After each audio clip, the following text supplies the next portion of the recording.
there, bits and pieces. We're going to start with a wonderful demonstration, which is the result of prayer. And it is one of our members. And I'm not going to tell you much about anything because I want her to tell how she wants to tell it. So please welcome Virginia Campoy.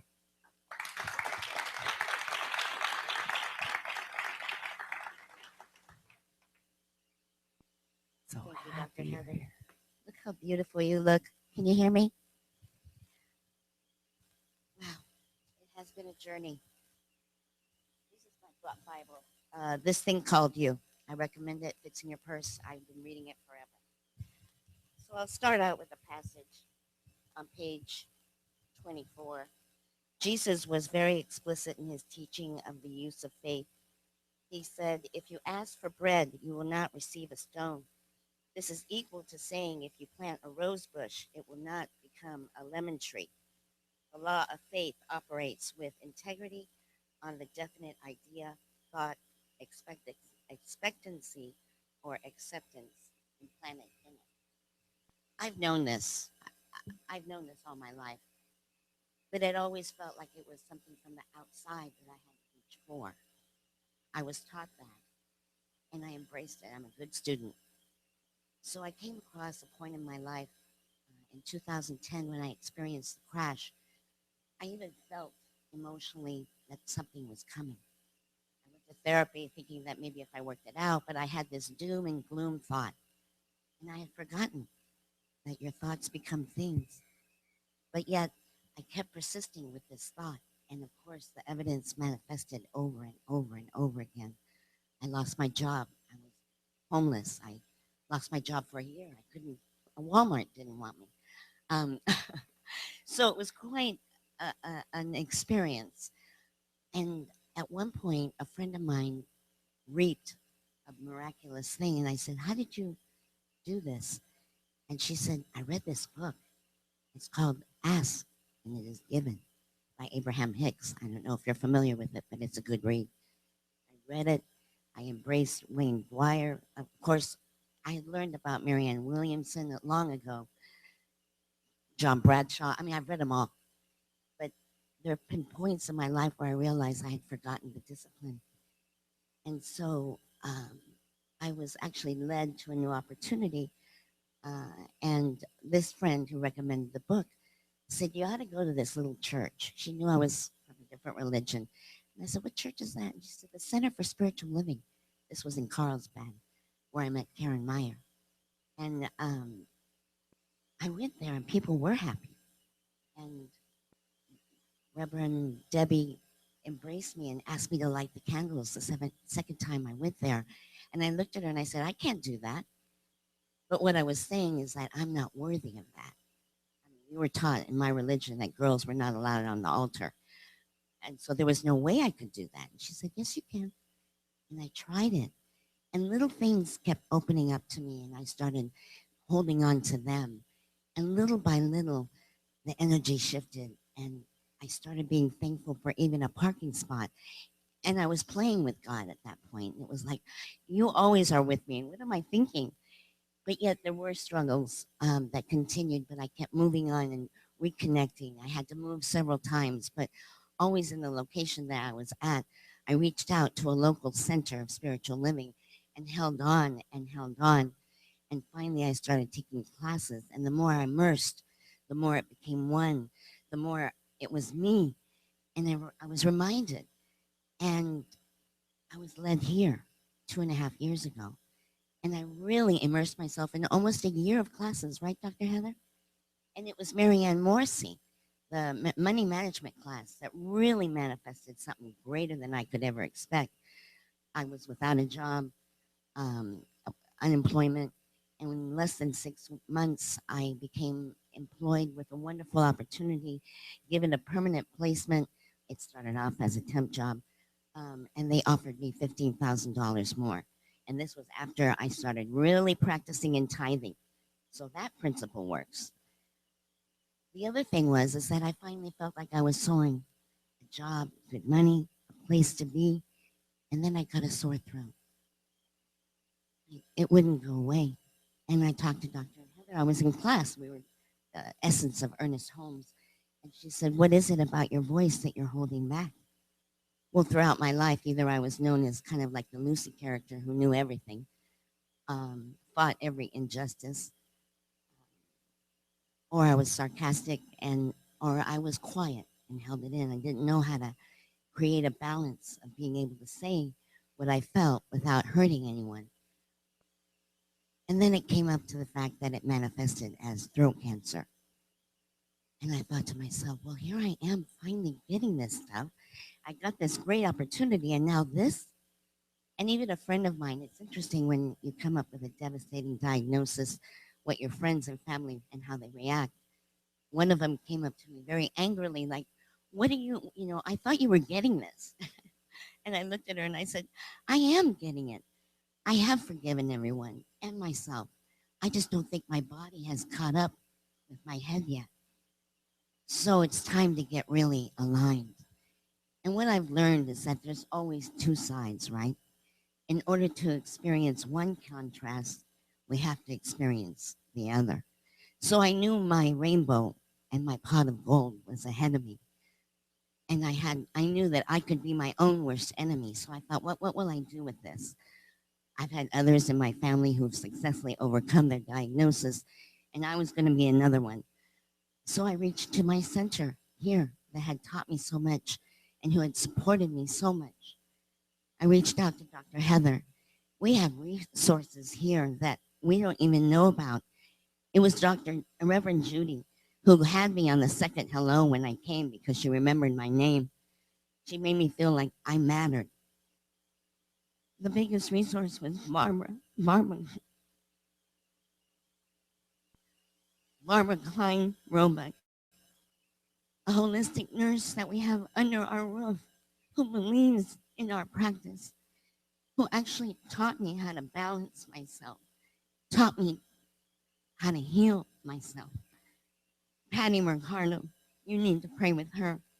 She was one of my treatment practitioners ongoing. And yes, it was a long journey, 30 radiation treatments, 7 chemotherapy sessions, but I was able to work through it. I removed myself from it long enough to let my body and my spirit, and most importantly, let source do its thing. Because I realized that I'm in my own way. I've been pushing back and pushing back for so long, and I don't want to do that anymore. So now I'm done. I've been treated. It's gone. I'm clear. And I only have Source to thank, you, my community, to thank. But what I'm trying to share with you is not the story of devastation, but the story of victory, the story of being a victor, not a victim, and that each and every one of us has this power to overcome. And it's connecting to this center, following the practices of the principle of law. Dr. Joe Dispenza, do you know that you can actually rewire your brain when you meditate? I thought, well, that's all I need is rewiring. I'll meditate. Why not? I've already done the wiring to undo this stuff. Let's do the wiring to fix it. So thank you for your time. Thank you for your smiles. Thank you for your grace. But let us hold our center in a special place because it works for all of us. Thank you.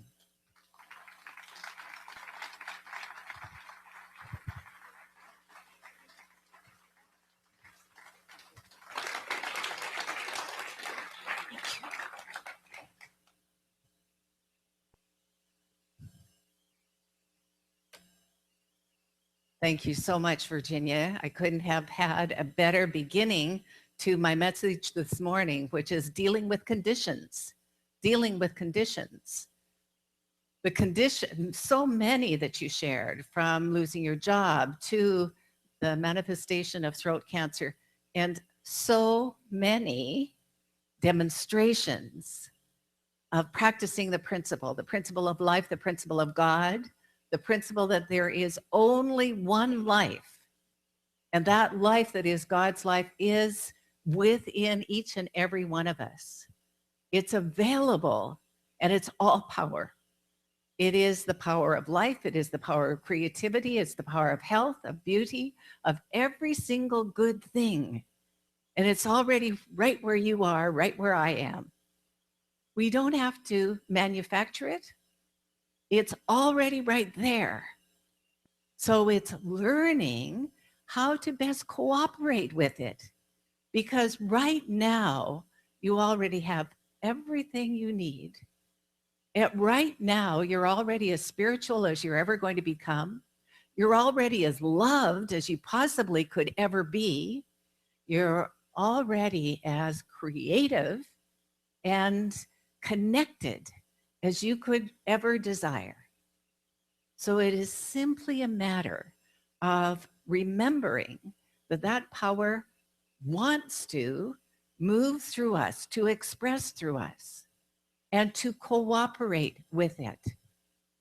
Because as Virginia mentioned, most of us have learned some very incorrect ideas about ourselves, about the nature of the universe, about the nature of God, about life.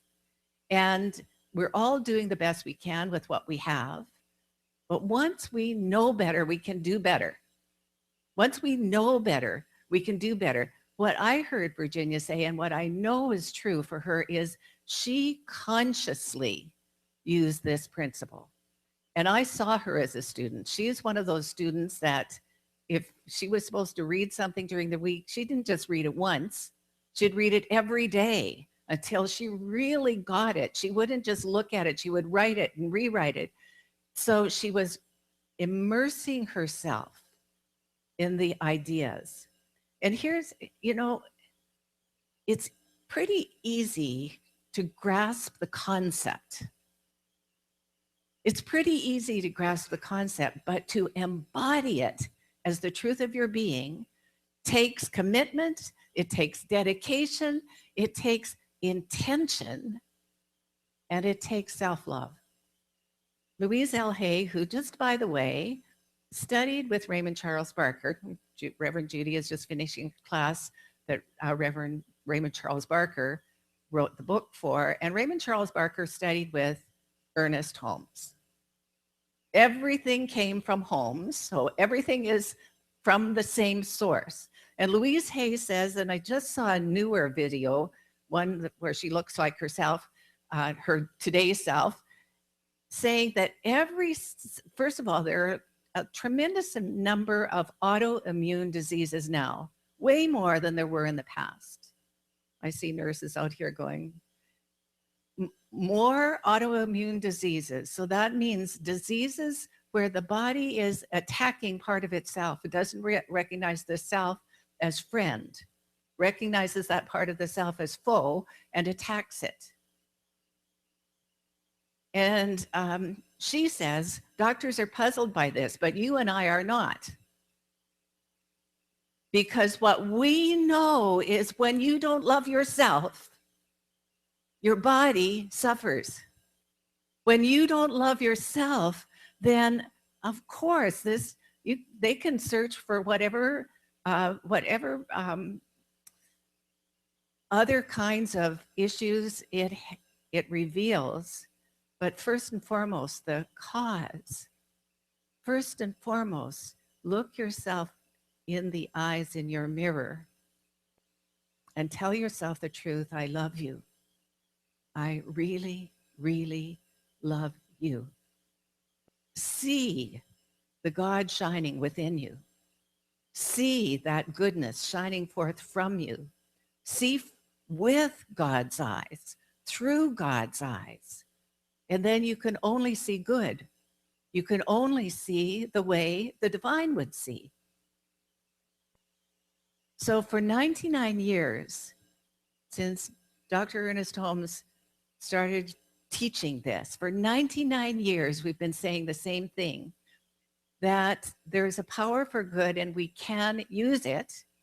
And we are using it we are using it all the time, but we can consciously use it to change our conditions, to change whatever is in our life, to strengthen the good, to bring more good, and to eliminate that which is causing us stress, fear, worry, or anxiety of any kind. We can use it. And I believe here we have a responsibility to use it because we've been studying this for so long, some of us for 20 or 30 or 4 or more years, been studying it. Now's the time to let your light shine. Let people know that you see them just the way you see yourself, whole, complete, perfect, loving, and lovable right now, because that's the truth. That's the truth. So for 99 years, we've been studying this, and right in the very beginning, the biggest demonstrations were ones of health. The biggest answers were ones of health and wholeness.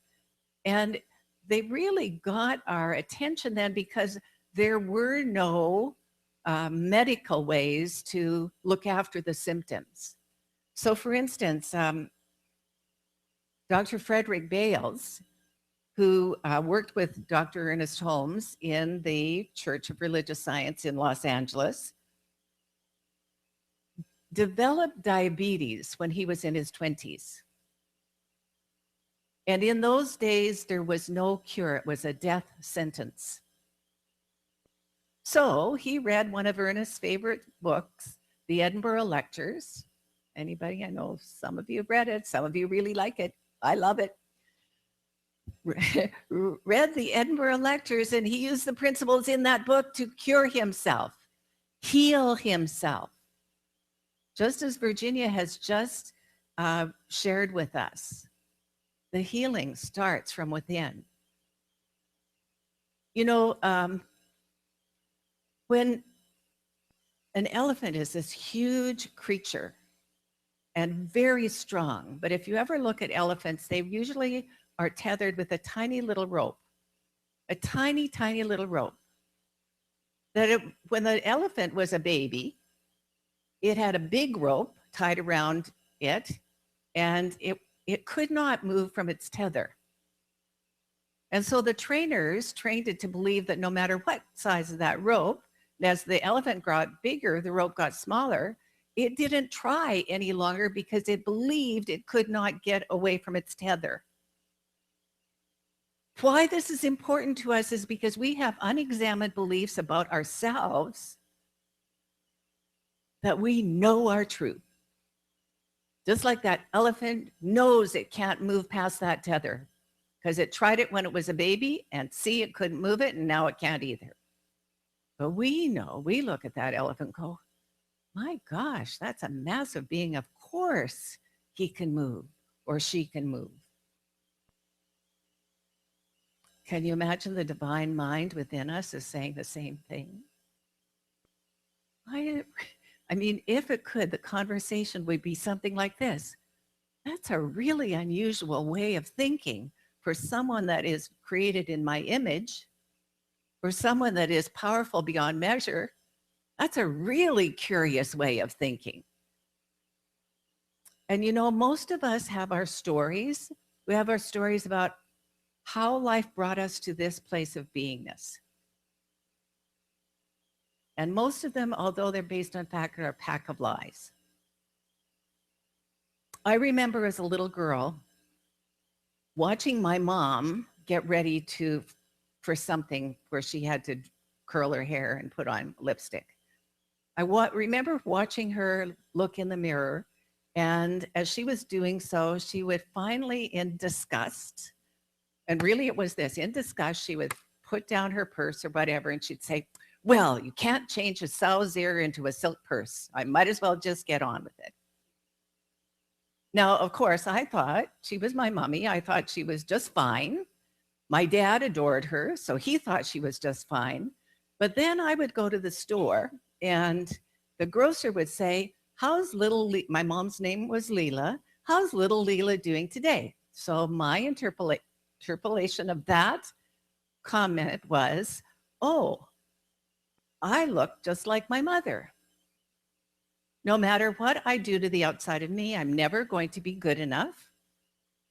I'm never going to look pretty enough because my mom told me, and my mother, of course, doesn't lie. She's the child's first God. Now, I discovered that ages and ages and ages ago. But just like the elephant, it's so easy to have some of those old beliefs come creeping up from within and raising their ugly faces, saying, well, that's the problem. It is the problem. It's an incorrect belief. It's not the truth. We were each one made in the image and likeness of the one. And that one has so many variations, and yet it's exquisitely beautiful. So we're called to truly let our light shine and to remember that that's what we are. Practice. Look in the mirror. Tell yourself the truth. Say, I love you. I really, really love you. Because that is the truth. The person that put the notes together for today is one of my good friends from Princeton. Her name's Reverend Dr. Karen Kushner, and she is just a wonderful being. And she put in her notes this, something that I thought I would share with you. Ernest Holmes says, it isn't as the words are not so important when we're doing spiritual mind treatment or affirmative prayer. So memorizing someone else's words aren't so important. What's really important is our conviction that these words are true, is our deep belief that this is the truth. Our deep belief, and that depends on us. She said Abraham Lincoln, there's a story about Abraham Lincoln who was told to have faith that the Lord was on his side. And he replied, I'm not at all concerned about that, for I know that the Lord is always on the side of right. But what does concern me, and what is my constant anxiety, is that I and this nation be on the Lord's side. And that's ours also, to be on the side of God, the side of spirit, the side of life itself. And when we're thinking, when we're feeling, when we're speaking, to speak from that place of knowing our oneness, of knowing that truth and letting it shine. So as students of this teaching, we're always striving to be on that side. And it is our growth and our identification with this one that's the real blessing in our lives. Many years ago, I heard Dr. Robert Bitzer speak at Asilomar. I think he was 107 at the time. He was really ancient, a contemporary of Holmes. Holmes brought him into Los Angeles to have a ministry in Hollywood, I believe. Anyway, he was famous for saying this: never abandon principle, even on a special occasion. And that is a really good thing to remember. Always remember the principle is always working, even when you're tempted to think that the cause of conditions is somewhere outside of yourself. It never is. It never is. It's been in every great poet, every great creative genius forever. This happens to be William Shakespeare's birthday and death day. April 23rd. Of course, it's 450 some years ago, but because I love Shakespeare, I had to at least mention it today, April 23rd. And one of the things he said in Measure for Measure, he said, our doubts are traitors and make us lose the good we oft might win by fearing to attempt. Our doubts are traitors and make us lose the good we often might win by fearing to attempt. Jesus said to his disciples, "These things and greater ye shall do." And for the first century of Christianity, everyone, all of his apostles, became healers, became revealers of truth. And then they somehow changed their minds and fell into looking to pointing at the good someone else was doing, meaning Jesus. And then another thing Shakespeare said was, "Men at some time are masters of their fates. The fault, dear Brutus, is not in our stars, it's in ourselves." And oh, so many more. And oh, so many more.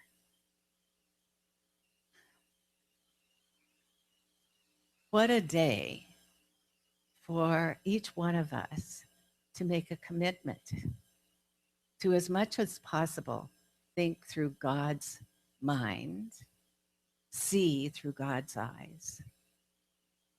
Let go of those false beliefs about the self.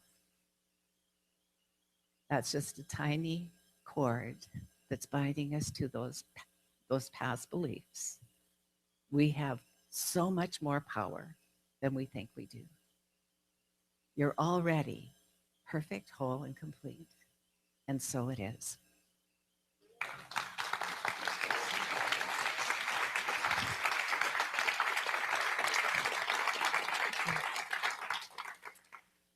Diane's going to set up the prayer, and then I'm going to pray. I'm going to pray for all of us in the first person.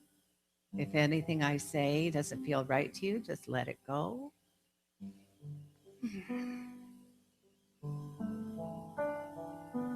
Come with me into this resting place.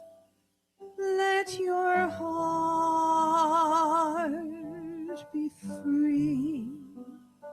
No more worries, no more fear.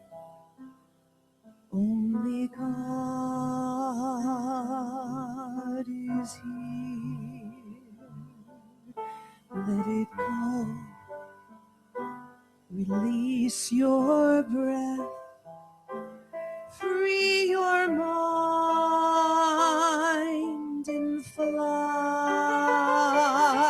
into spirit, into peace, into the heart of God, into spirit, into love, into the heart of God.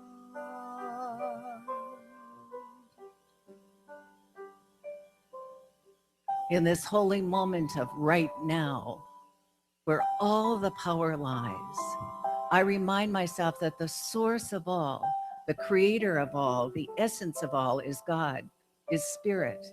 No matter what name is used, that this one is beyond names, beyond labels.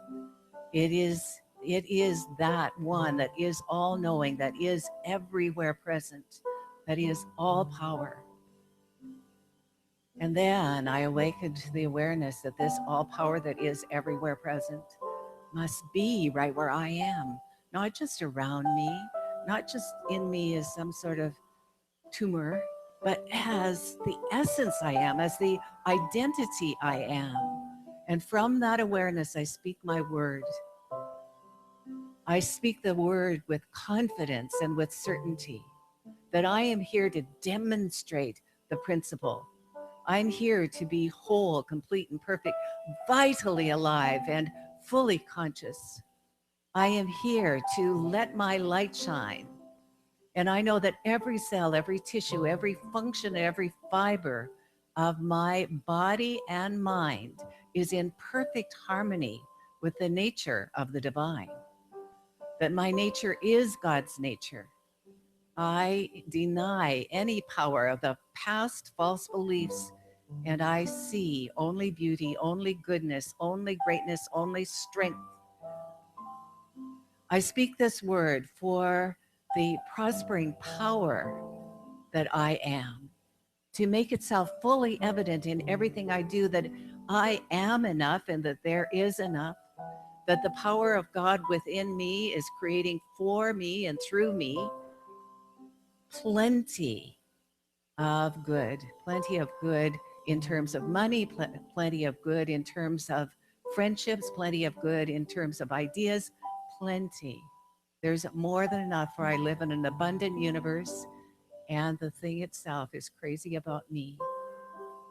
I know that I am blessed and I am a blessing. I know that I am here to connect, to be love, and to love. And I love in a greater way than ever before, boldly, keeping my heart open, no matter what, telling the truth that I'm here to really be an emissary for God's love, and without judgment, without condemnation, to be that place of forgiveness and wholeness and aliveness. I am here to be the creative expression of that one, to fully, fully allow new ideas to flood my being, body, mind, and spirit, that those new ideas enrich me and bless me. And I am so grateful for that newness in whatever form it comes. I'm willing to change, for I know that without change, there is decay and death. So I'm willing to change and to be healed, to be whole, to have that newness and to be the newness that I seek. I know that this is already the truth. And so I am grateful. I'm grateful for the difference our community makes, and for being that place of welcoming, of aliveness, of well-being. With my heart filled with gratitude, I simply place this word in the action of God's law. It already is so. And please help me anchor it by saying with me, and so it is. Amen. Thank you so much, Reverend Heather. You're And welcome. please welcome back Chris Shelton.